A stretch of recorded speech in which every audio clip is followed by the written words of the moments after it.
Hello and welcome to episode number 13 of Jrock's Pop Culture Revolution.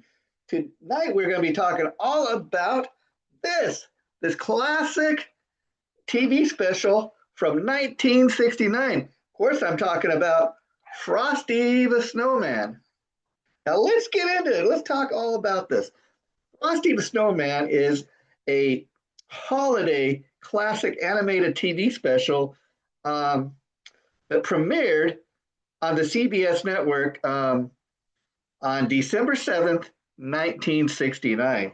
And who's not aware of the classic Christmas song "Frosty the Snowman"? Well, it was actually the song, as you can imagine, that kind of actually inspired this holiday special. I mean, this this had been the first time that there had actually been a Frosty the Snowman character. Of course, the character was talked about in the classic Christmas song, but it was this animated special that actually from 1969 that actually brought Frosty the Snowman to life. Now let's get into this. Frosty the Snowman was based on the Christmas song Frosty the Snowman, which was written by Walter H. Rawlings and Steve Nelson.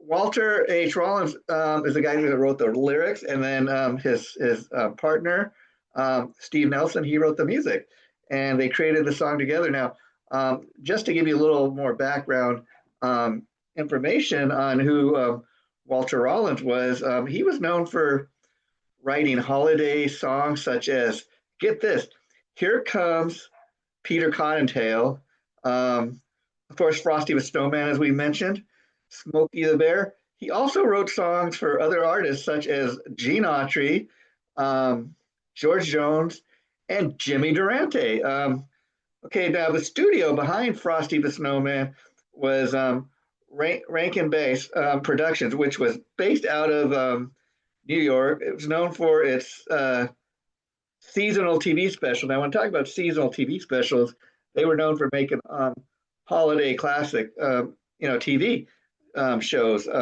especially holiday themed ones. Usually using stop motion animation, and that was in the very early days of animated cartoons. And the thing that needs to be um, mentioned is even you go back to again Frosty the Snowman comes out in 1969. So at this point, movies are in color, but going all the way back to I believe it was 1933 when the original King Kong came out. If you looked at the animation that was used in King Kong, it was the same type of stop action motion animation, but it was very early, in learning how to do that. So by the time we do Frosty the Snowman in 1969, like I said, uh, the movies are now in color, and what they're doing in animation was really, really advanced compared to what they did with King Kong in 1933. So, let's get into this some more. So again, like I said, on December 7th, 1969, when Frosty the Snowman premiered on TV, it aired following a Charlie Brown's Christmas. And let's talk a little bit about Charlie Brown's Christmas because even all these years later, as we're sitting here in 2025, that remains a classic holiday special. I'm talking about Charlie Brown's Christmas. Now, let's get into talking about some of these holiday specials now. Also talking about Peanuts. We did an episode on the Great Pumpkin, Charlie Brown, and what's really fun about that was that Peanuts cartoon about Halloween, as we discussed in the previous episode about the Great Pumpkin, Charlie Brown. That was the first time Halloween was really kind of celebrated like that, where there was a holiday special, celebrating the fact that it was Halloween, and in fact, before the Great Pumpkin, Charlie Brown, nothing like that was kind of really the start of holiday specials. Um, and so again, that was a few years prior. And so by the time 1969 comes around and Frosty the Snowman premieres on the CBS network, it follows a Charlie Brown's Christmas, another popular one of those holiday TV specials. And this night on December 7th in 1969, both cartoons received like great ratings. And again, it had been the fifth time that a Charlie Brown's Christmas had been shown, and so you know, so it was a great night for holiday TV back in 1969 on December 7th. Um, Frosty the Snowman was comedian Jimmy Durante's final role, his final film. And in the 1950s, the song Frosty the Snowman became really, really popular.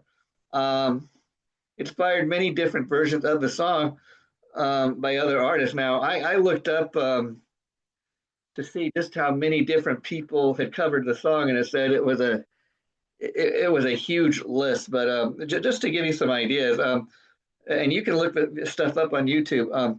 Some artists who have recorded their own versions of Frosty the Snowman include Gene Autry, Jimmy Durante, Nat King Cole, Perry Como, Jan and Dean, the Beach Boys, Burt Reynolds, the Jackson Five, and the Ronettes. Now, I can tell you that I've heard the Jackson Five's version of Frosty the Snowman. It's a pretty rocking version. It's with the Jackson Five when they were very, very young. And but let me tell you, they really rocked up the song. Now, again, the song was featured in this film.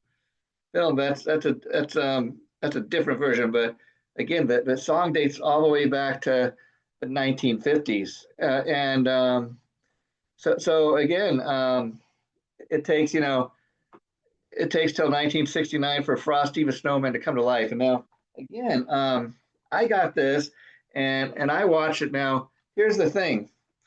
Um, I put this movie on last night in preparation for doing tonight's episode, because I wanted to experience watching the cartoon again, and what that was like, and man, it brought back so many childhood memories. Now I got to tell you, this movie originally comes out um, 2 years before I'm even born into the world, so I did not see this the night it premiered, obviously back in 1969, but I caught it in reruns, when I was a young lad myself.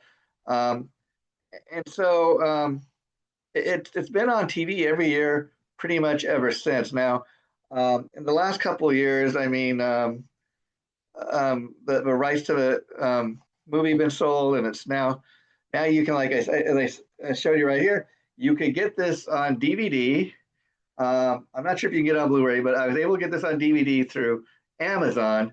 And the cool thing about it is, yeah, I watched it, and it really kind of took me back to when I seen the movie for the first. I've of course seen this several times throughout my life, but it's been years since I actually sat down and watched it. And I will tell you, I really forgot the fact that a lot of these holiday specials or at least 30 minutes, some are an hour, but this was only 25 minutes. And watching the film, you getting into it, and it's man, it went by fast. I mean, but again, I liked it, and again again, very much like I was saying with in reference to the Great Pumpkin, Charlie Brown. What I loved about that, not that it was just another fun holiday classic cartoon special, on TV all those years ago when it first premiered, but I love the fact that the Great Pumpkin, not only did it celebrate Halloween, but it really brought it to life. Like for years, people think of Halloween as just watching horror movies and getting dressed up and trick or treat and all this, but the Great Pumpkin gave created a character. That's what I really loved about that holiday special. The Great Pumpkin. I mean, the imagination of Charles Schulz, who is cartoonist and the creator of the Peanuts cartoons. I mean, to come up with something like the Great Pumpkin. Okay, now Christmas, you have Santa Claus. Um, Easter has the Easter Bunny, and so now Halloween had finally been given something besides horror movies and a pumpkin. And Trick or Treat, Smell My Feet, give me something good to eat. Frosty the Snowman. Okay, again, when we think of Christmas, typically you think of okay, Santa Claus is a common Christmas theme. Christmas trees, presents, eggnog, fire at a fireplace, roasting marshmallows. It was the night before Christmas. These are all kind of images of Christmas. And so with kind of, Frosty the Snowman, the song kind of inspiring this movie, for the first time when people were watching this back in 1969, it really brings a character of Frosty the Snowman to life. I mean, I don't know how much people pay attention to the words of Frosty the Snowman. I don't know when you're listening to that, you really think, oh, yeah, Frosty, yeah, he was a snowman. I think, though, once this movie came out, people watched the cartoon. They have a more better idea of, okay, the character of Frosty the Snowman. And it was very interesting because can you imagine watching this film? And again, part of the fun of watching the film, the cartoon, whatever you want to call it, is, when you're watching a cartoon, first of all, you get a chance to really kind of imagine things and kind of take your, relax and take your mind places that you normally wouldn't take it. I mean, if I was to go to the movies and watch a live action movie about, like an abominable snowman come to life, I might have trouble believing it, or I might be asked, this couldn't really happen. But when you're watching a cartoon like this, it doesn't really matter if it could really happen or not. You allow yourself to go there. You allow yourself to be convinced that this is true, that this is a snowman that has come to life. I mean, could you imagine the kids, when they seen Frosty come to life for the first time?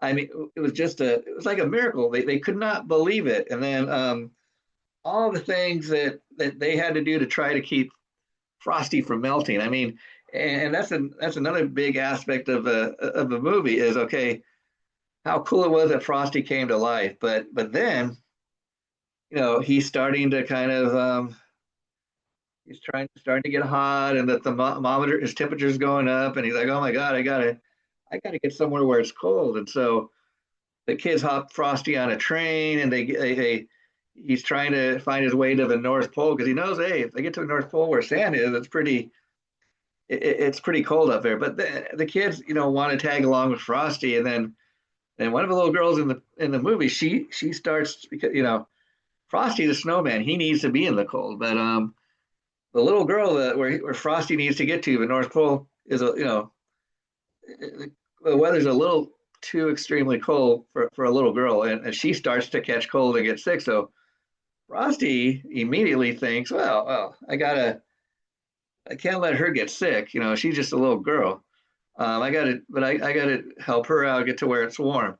And so that's a fun aspect of the film. Again, we'll allow our imagination to go places where it might not normally, because this is a cartoon. You allow yourself to go there. You allow yourself to believe what you're seeing. That this is a snowman come to life. Yeah, right. But it's something that is fun to kind of believe. I mean, wouldn't it be fun if you could go out in the snow and create a snowman and put that hat on and he comes to life? I mean, that would be super. And of course,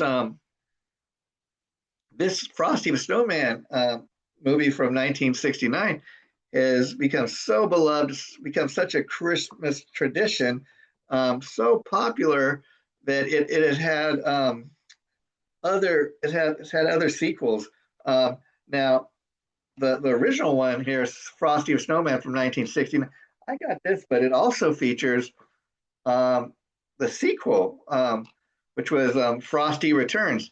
I haven't had a chance to see that in years, so maybe this weekend I'm going to put this on and I'll watch Frosty Return. But I wanted to watch the original because just like anything in life, pretty much you just can't beat the original. And they even a number of years ago they made a movie called Jack Frost, not exactly Frosty the Friendly Snowman. In many ways, Frosty the Snowman. I mean, it's not quite a ghost, but you could kind of say it's an adaptation of even maybe something like Casper the Ghost, but this is a snowman.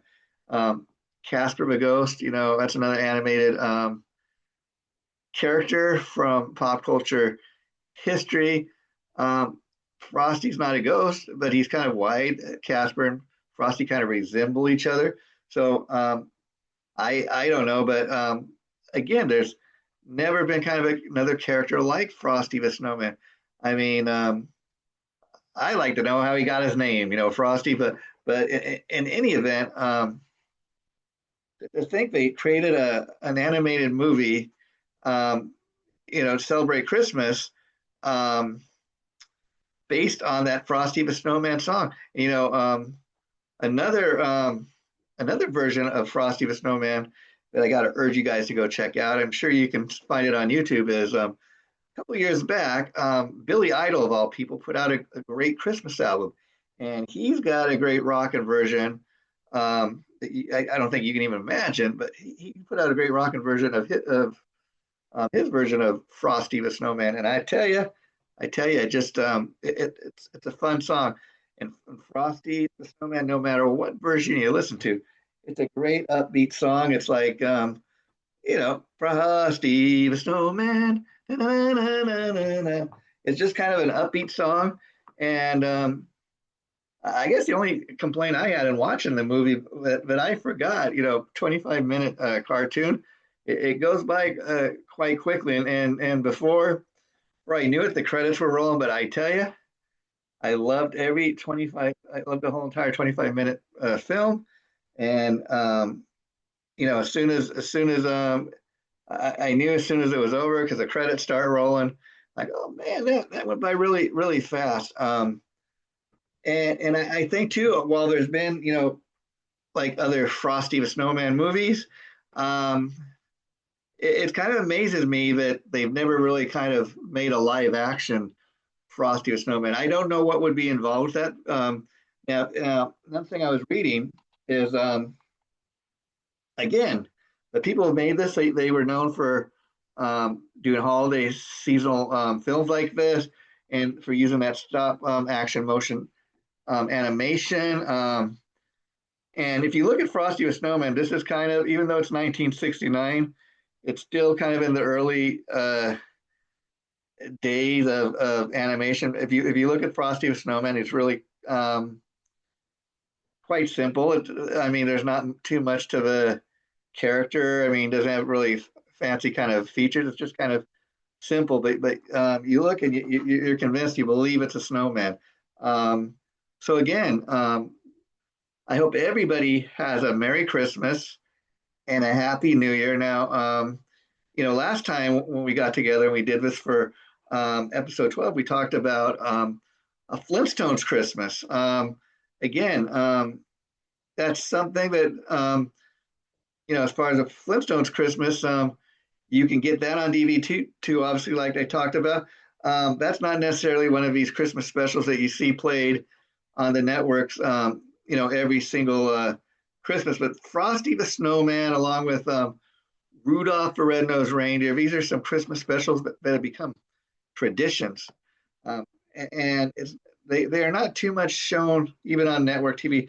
Now that we got the streaming service and stuff, a lot of these classic holiday specials, the rights have been bought by other people, other networks or studios. And so with the streaming services, a lot of this stuff can be streamed now. And then you can always, if you're like an old school guy like me, you can always collect these stuff. You can always go, like, I went and bought this on Amazon, like I said. It cost like $6.99 or something like that. And the cool thing about that was not only did I get the Frosty the Snowman movie from 1969 that we've been talking about um, for tonight's episode, but it also featured the follow-up movie Frosty Frosty Returns. So again, I'm going to have to down the line do a follow-up Frosty episode on Frosty Returns. Now, again, but this became so popular that it kind of demanded a follow-up movie, and so even though um, the classic Frosty Snowman that we've been talking about came out in 1969, even though it goes by really fast and it's only like a 25-minute cartoon, you get this DVD that has both movies, man, and if you watch it back to back, it's going to be like an hour's worth of movie watching. So great classic holiday you know movies, and it's kind of cool that you get both movies in one DVD. Um, make a night of holiday Christmas watching entertainment, and that's pretty much all I have to say about Frosty the Snowman. Now, when we get together and do this next time, which is going to be episode um, 14, I'm going to be talking about, I think, um, you know, um, um, about Christmas because Christmas is, one of my favorite times of the year. And pop culture, I just got so many great memories of Christmas related stuff. Now, we also did a Christmas related episode on Happy Days. Now, I think maybe to wrap this up, this Christmas season, we could also maybe do an episode talking about a Christmas episode of Good Times. And so tune in for that. And that'll be coming in the next couple of days. Thanks, you guys. Merry Christmas. See you again real soon. Bye for now.